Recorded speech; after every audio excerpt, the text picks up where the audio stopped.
So every day for 40 days, Goliath strutted out and he challenged the Israelites to send out one man to fight him. And every day he did that, the Israelites became more frightened until they became paralyzed with fear.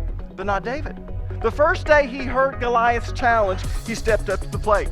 And he was willing to fight Goliath, and there's a great lesson in this for us.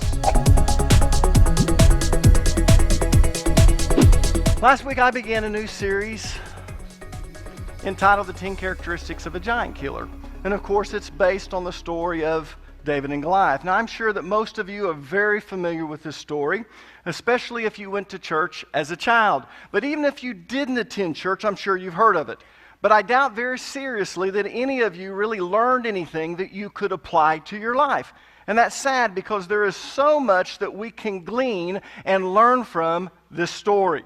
You see, we'll probably never face a true giant like Goliath, but we all will face giant problems. And those giant problems can be defeated in the very same way that David defeated Goliath. So in this series, what we want to do is we want to discover what made David such a great giant killer, and then we want to apply that to our life. So this morning is part 2 of our series, The 10 Characteristics of a Giant Killer. Now last week we covered the first 3 characteristics, so this morning we're going to cover 3 more. Now, if you weren't here last week, you can go to our website and watch the first sermon online. If you don't have a computer or you're not online and you don't have a telephone to get our app, you can actually buy the DVD in our bookstore the old-fashioned way. But anyways, here's characteristic number 4 for those of you taking notes. Giant killers are not overwhelmed by the challenge. You see, when everyone else was overwhelmed by Goliath's challenge, David wasn't. Turn with me, if you would, to the book of 1 Samuel chapter 17. And yes, we're going to stay in this chapter all sermon long. But turn to 1 Samuel chapter 17, verses 4 through 11, and I'll show you what I'm talking about. Then Goliath, a Philistine champion from Gath, came out of the Philistine ranks to face the forces of Israel. He was over 9 feet tall. He wore a bronze helmet, and his bronze coat of mail weighed 125 pounds. He also wore bronze leg armor, and he carried a bronze javelin on his shoulder. The shaft of his spear was as heavy and thick as a weaver's beam, tipped with an iron spearhead that weighed 15 pounds. Now, if you ever had to swing a 3-pound hammer, you can have appreciation for that tip. His armor bearer walked ahead of him carrying a shield. Goliath stood and shouted a taunt across to the Israelites. "Why are you all coming out to fight?" he called. "I am the Philistine champion, but you are only the servants of Saul. Choose one man to come down here and fight me. If he kills me, then we will be your slaves.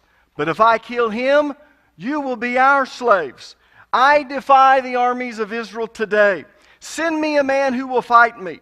When Saul and the Israelites heard this, they were terrified and deeply shaken. And everyone, in other words, everyone who saw and heard was overwhelmed with fear. They were overwhelmed with Goliath's great size. They were overwhelmed with the size of his armor and his weapons. They were overwhelmed by his challenge to come out and fight him. But David was the only one that was not overwhelmed. In fact, he was the only one who was not terrified and deeply shaken. Instead, he wanted to know what would happen to the man who killed Goliath. Look at verse 26. Then David spoke to the men who were standing by him, saying, "What will be done for the man who kills this Philistine and takes away the reproach from Israel? For who is this uncircumcised Philistine that he should taunt the armies of the living God?" So as you can see, when all the others were overwhelmed with fear, David wasn't. Now, I keep using the word overwhelmed, but I want to make sure that everyone knows what I mean by that. So let me explain the etymology of the word overwhelmed. It was coined in the 14th century. And as you might have guessed, overwhelmed is a compound word.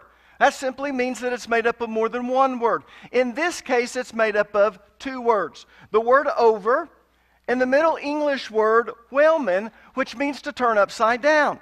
Now, originally, this was a seafaring term that only sailors used. And they used it to refer to a ship that had been turned upside down as a result of a wave rolling over it. So if a ship was sunk in a storm, they would say that it must have been overwhelmed, meaning that a wave must have rolled over it and turned it upside down, causing it to sink. Now, in the 16th century, people started using this word as a figure of speech to describe the feelings of a person when they're hit by an emotional situation or circumstance that makes them feel like their world is being turned upside down. Now, let me give you two examples of how we use this word today. One's a positive example and the other is negative. Let's suppose that you buy a lottery ticket and you find out that you just won $300 million. Obviously, you would be filled with excitement, joy, and unbelief. You would probably say something like this with your voice going high. Oh my God, I can't believe I won that. I've never won anything, and I just won $300 million. But as those emotions come over you, you would also feel like your world was just turned upside down, but in a good way. And when someone asked you how you feel, maybe you would be interviewed by the news station. You would probably say, I'm just overwhelmed. In other words, your life has just been turned upside down, and you're kind of disoriented because you've never had that much money before, and you never thought you would ever have that much money. So it's in a good way that your life has been turned upside down. On the other hand, let's suppose that you just found out that you have cancer. And at that very moment, you're filled with fear, dread, and probably 1,000 questions. What's my chances of survival? How bad will the chemo be? Will I need to have surgery? Etc. But as those emotions and those feelings flood over you, you would also feel like your world was being turned upside down. And you would probably be in shock and not know what to do. You would be overwhelmed by the news and the emotions associated with it.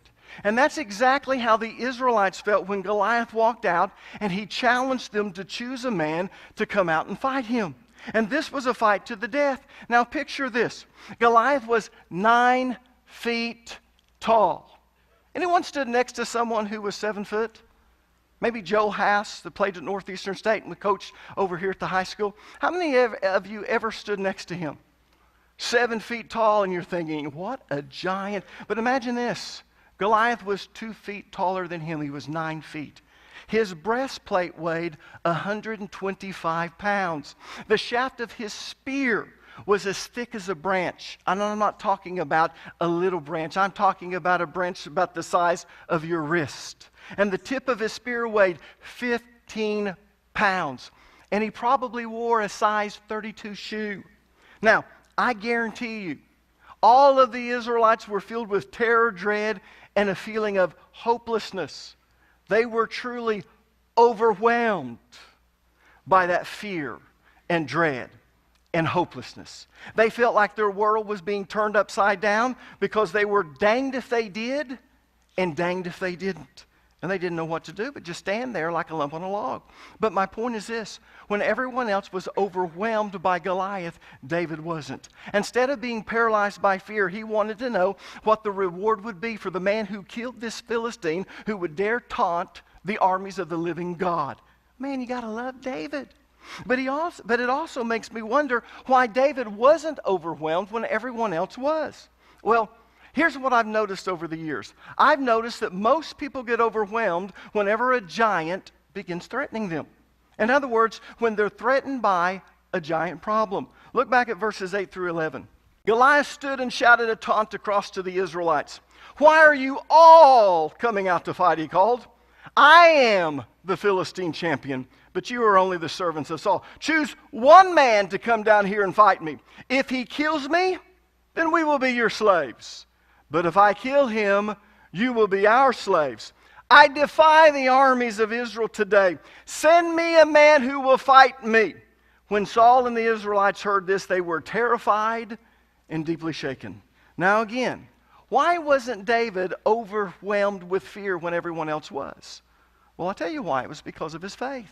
You see, the whole point of the story is that David believed that God would enable him to defeat any giant that came his way. Now remember, we might not have to face a real giant, but we do have to face giant problems. And those giant problems can be defeated in the very same way that David defeated Goliath. So we have to believe the way that David believed. We have to believe that God will enable us to overcome any giant problem that comes our way. But I've also noted that people tend to get overwhelmed when a problem never seems to go away.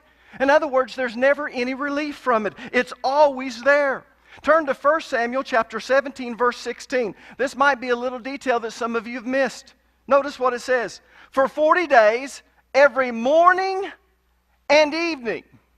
So twice a day for 40 days, the Philistine champion strutted in front of the Israelite army.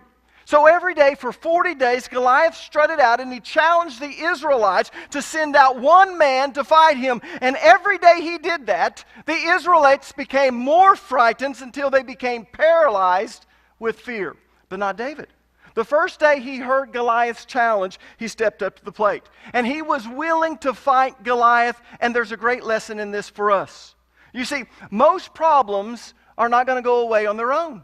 And the longer we wait to deal with them, the worse they will become. So we cannot procrastinate, because that only makes things worse. So we have to step up, and we have to face the problem and deal with it as soon as possible. You see, the more you keep talking about the problem without actually doing anything about it, the worse it's going to become, especially in your mind. The first day that Goliath strutted out in front of the armies of Israel and he challenged them, let me tell you, it was terrifying. They were all frightened. But each day he did it was worse than the previous day. So by the 40th day, the whole Israelite army was paralyzed with fear. People, don't allow that to happen with you. When a problem arises, analyze it, seek God about it through word, through prayer, and through counsel, and then do something about it. Because if you don't, it's only going to get worse, especially in your mind. Sometimes we blow a problem up that's really not that big into something that is huge. But the reason we do is because every day we're faced with that problem and it doesn't go away, it begins to paralyze us a little bit more until finally we're paralyzed and we can't move at all. Now, let me give you the three main reasons David wasn't afraid of Goliath when everyone else was. Number one, he had a passion to protect God's honor. You see, David became indignant over the way that God was being mocked by Goliath, and that angered him. And that anger spurred him to action. Now, the truth is, some of you need to get angry because the problems you are facing are counterproductive to the promises of God. And to protect God's honor, you need to do something about it. In other words, you need to get your house in order. And you need to get your finances in order. Because if you say that you're a Christian and it doesn't show, that's mocking God.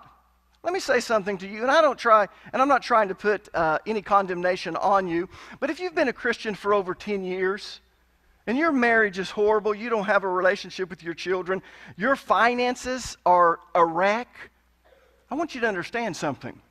The promises of God are being mocked, because Jesus said that He has come that we might have eternal life and that we might have life more abundant. Now that word more abundant, or that word abundant, means better, not only in length, but in quality. Jesus came that we might have a better quality of life. And when you tell people you're a Christian, they expect you to have your life in order. I'm not saying that every area of your life needs to be in order, but the major thing should be. You should have a good marriage. And if you don't know how to have a good marriage, then get some help. If you don't have a relationship with your children, go order all of my past DVD series on how to build a relationship with your children and how to parent. If your finances are a wreck, go get help. Because I want you to understand something. Those giant problems in your life are mocking the promises of God. And you should be indignant about that. So, for the sake of God's honor, take care of the problems in your home.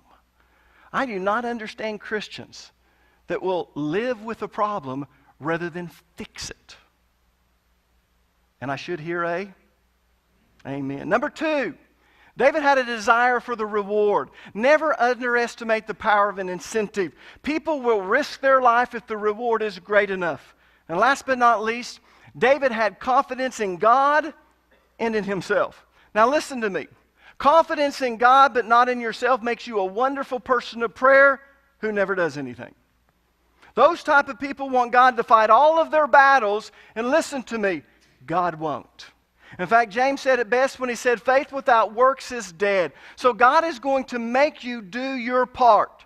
If all you do is pray about the problem, I can assure you that problem will never go away, because God always makes us do something. He always makes us do our part. In fact, let me use Jesus as an example. When you go back and you study all of the healings that Jesus performed, it's kind of interesting because he always made someone do something. The man with the withered hand, what did he tell the man to do? Stretch forth your hand. Well, if he could stretch forth his hand, it wouldn't have been withered. What it literally means in the Greek is to stretch out his fingers. It doesn't mean to go. No, his hand was withered and he couldn't use it. He said, stretch forth your hand. What did he mean? He meant stretch out your fingers. Well, if the man could have done that, his hand wouldn't have been withered. With the man that was crippled, he said, take up your bed and walk. Well, if the man could have taken up his bed and walked, he wouldn't have needed to be healed because he was crippled. But Jesus always made them do something. Do you remember the 10 lepers? He said, go show yourself unto the priest. And then it says, why they were going to the priest, they were healed.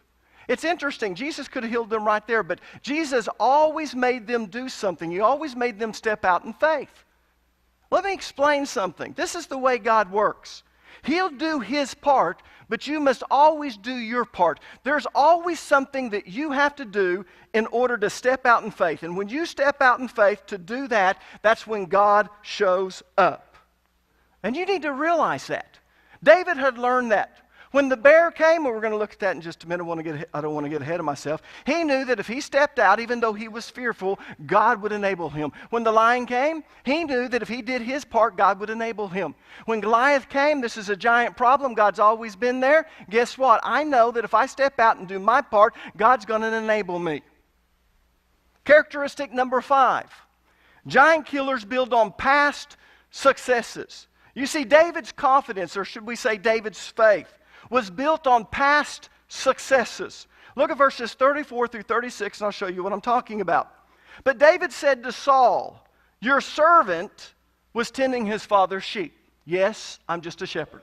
When a lion or a bear came and took a lamb from the flock, I went out after him and attacked him and rescued it from his mouth. And when he rose up against me, I seized him by his beard and struck him and killed him. Your servant has killed both the lion and the bear. And this uncircumcised Philistine will be like one of them, since he has taunted the armies of the living God. The truth is, if you build on small successes, the large successes will just naturally come. Why? Because success breeds success. On the other hand, failure breeds failure. Some of you have been pushed so far down. You lack all confidence to do anything. This is your mantra. I never have anything good happen to me. That's the mantra you live by. That's your whole life. It sums it up. Let me tell you why. Because you've had one failure after another. Let me tell you what you have to do. You have to choose one area and make that become a success in your life, and then you choose another, and then another, and then another. Because success breeds success. The reason that we continually succeed as a church is because we build on our successes. Our staff refers to it as momentum. We continually work on something until it becomes successful, and then we move to the next project. If we fail, we look to see how we can turn that failure into a success.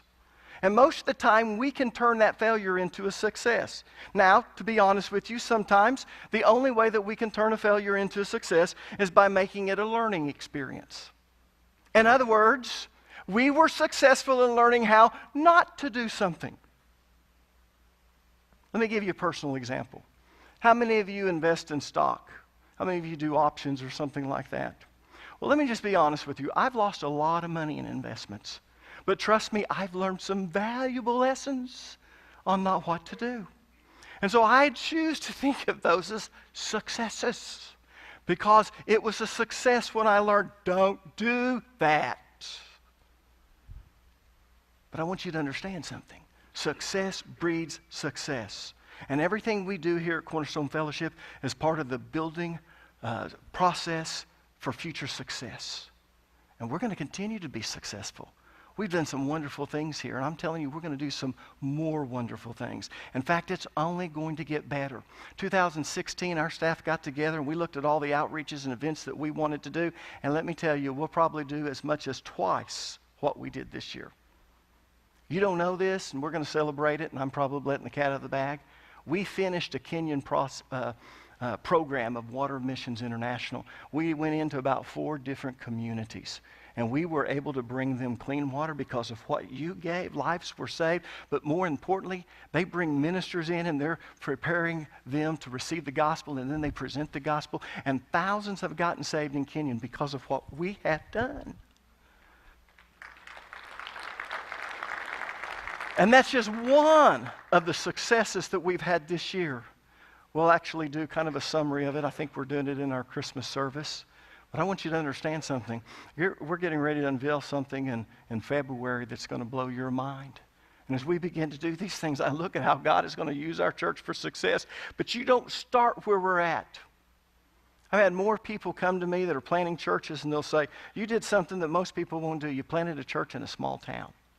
Let me tell you, if you want to be successful, you plant a church in a large city. Because you have all of these people, this great population that you can bring in, and you can target certain people or certain different groups of people. When you go in a small town, you got to be able to minister from all the way from the children to people who are 90 years old. The greatest struggle we've had is trying to please everyone with music. And you know what we've learned? You can't do it. But we're pretty successful at what we do. And we're going to be even more successful because success breeds success. Characteristic number 6. Giant killers convince others that they will be successful. Look at verse number 37. And David said, the Lord who delivered me from the paw of the lion and from the paw of the bear, he will deliver me from the hand of this Philistine. And Saul said to David, go, and may the Lord be with you.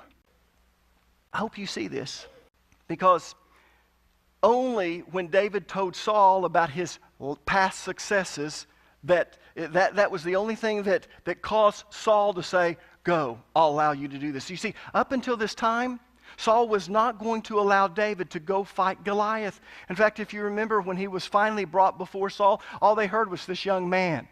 When he heard young man, he was thinking 20 to 25. This young man is willing to go fight Goliath, and they brought him to Saul, and Saul was probably expecting to see someone in his prime, about 23 years old, to step into his tent and have all these rippling muscles, and they bring a 14-year-old boy with his voice probably still crackling because he's going through puberty. And he says, don't be ridiculous.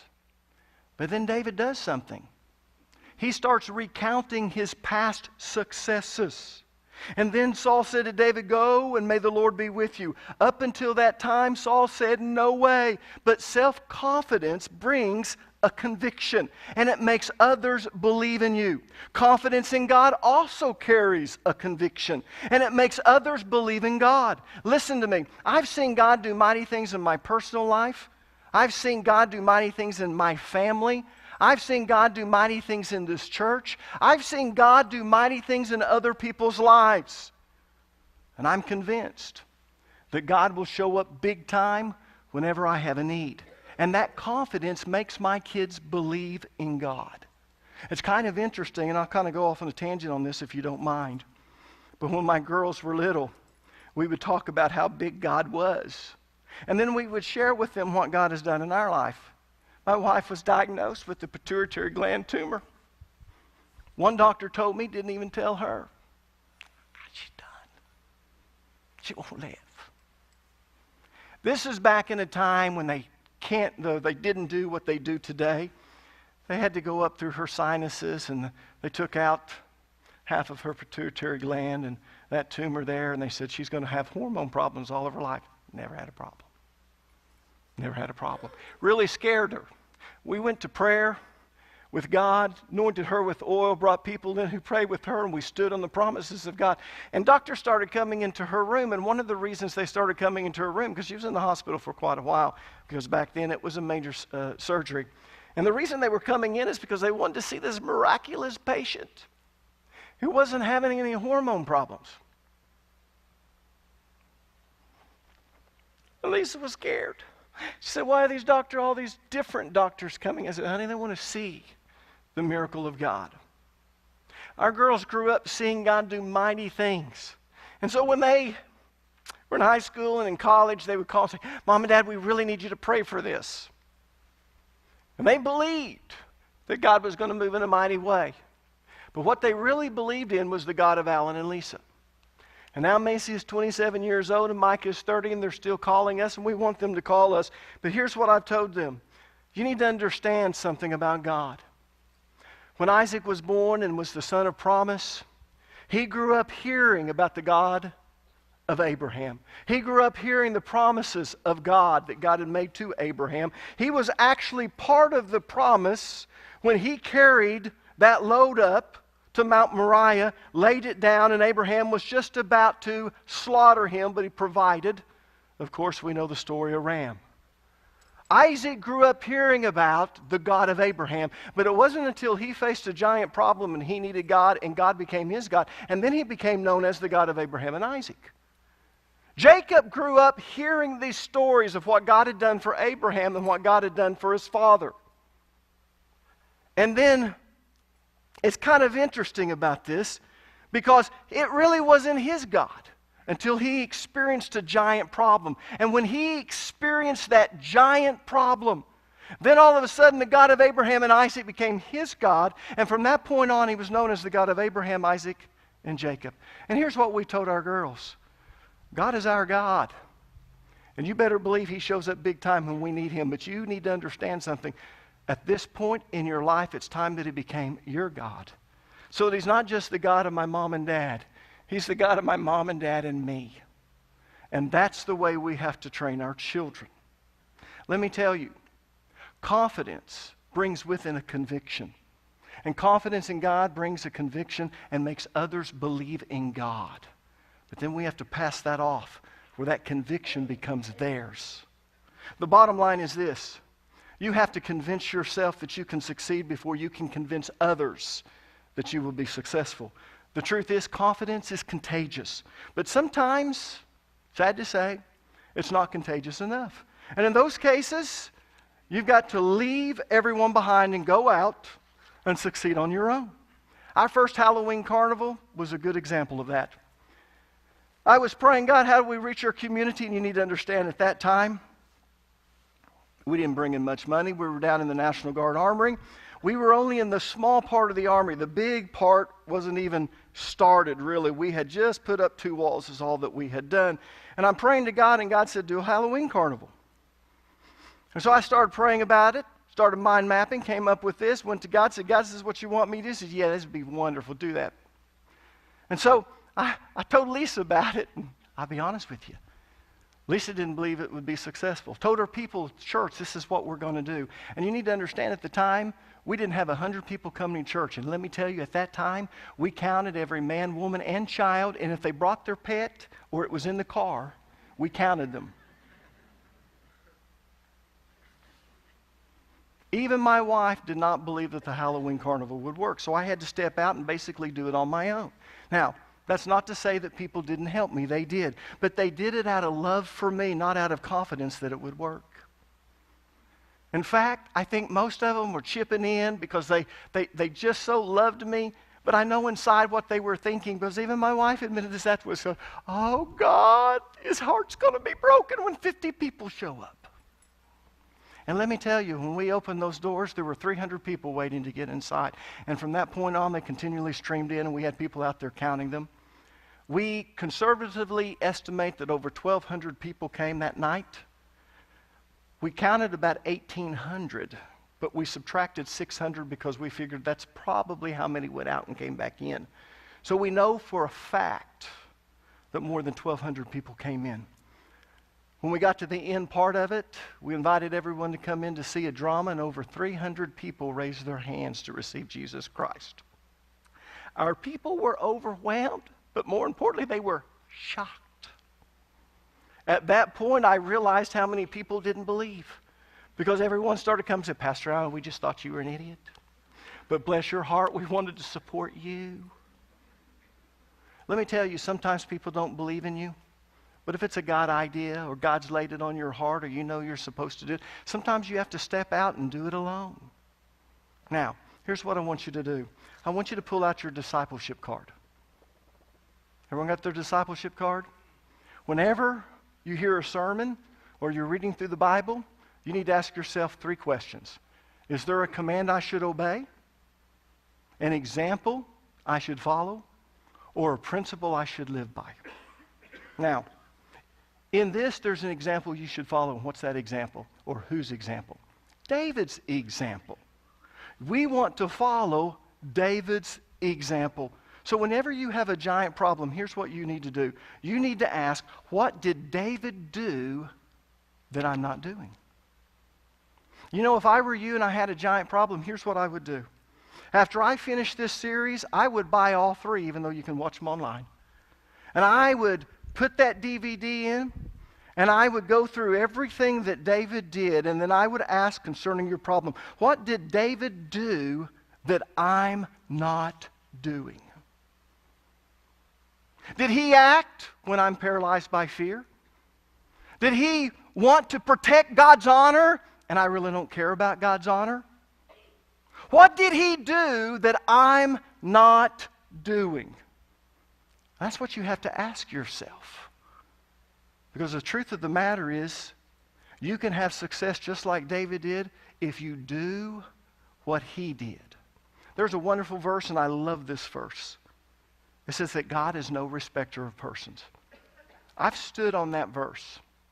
Because as I read through the Bible and I see all these people who have done great things for God, and then I hear about all these other stories and testimonies of great things that people have done for God, I come to God and I say, you know, God, I might not have the same gifts, talents, or abilities, so maybe I can't do the very same things that they did, but God, you have given every one of us gifts, talents, and abilities. You know my gifts, talents, and abilities. What can I do for you? Because God is no respecter of persons. Now let's apply this to the story. I want you to understand something. David was only 14 years old, and I think the reason he was only 14 years old, the reason he was so young, the reason his muscles hadn't developed, he hadn't even probably reached the height that he did as a man, was because everyone would have looked at him if he was 23 years old and they would go, oh yeah, he can do it. And then when he would have won, everyone would have said, my gosh, what a great warrior he is, which they did anyway. But when you're 14 years old, let me tell you, you have to believe that God was in the story. And God is no respecter of persons. You might think that you can't succeed, but I promise you, you're greater than this 14-year-old boy. If you'll have the faith that he had, if you'll put your confidence in him, if you'll build on past successes, if you'll step out and do your part, God will do his part. Now, let me tell you this. We all had, and some of you still have, one big giant problem. And that big giant problem is that we're sinners and God is just. And because God is just, he must punish sin. And he must reward righteousness. The problem is none of us are righteous. And this is a huge problem because God is just. Therefore, he cannot allow us to go into heaven without our sins being paid for. And if we pay for our own sins, then I want you to understand, even when we do that, we're still not righteous, so God couldn't raise us from the dead. So God did his part. God sent his son Jesus to die for your sin and to pay the penalty for your sin. But here's what I told you. God always makes us do our part. And even though God has done the hard part, the big part, you still have a part to play. You have to make Jesus Christ your personal Lord and Savior. You have to put your trust in Jesus that he paid for your sin, and you have to make him Lord of your life. If you don't do that, it doesn't matter that God did his part. Just like your problems. God is ready to do his part if you'll do your part.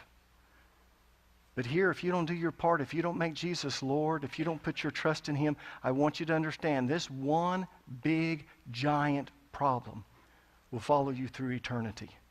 And you'll never get to go to heaven because of that giant problem. But we can take care of it this morning. All you have to do is realize that God has done his part. He sent Jesus to die for your sin, to pay the penalty. Now what you have to do is your part. You have to step out in faith and say, Jesus, I put my trust in you, and I want you to be Lord of my life. And when you do that, your problem is gone. You now get to go to heaven when you die.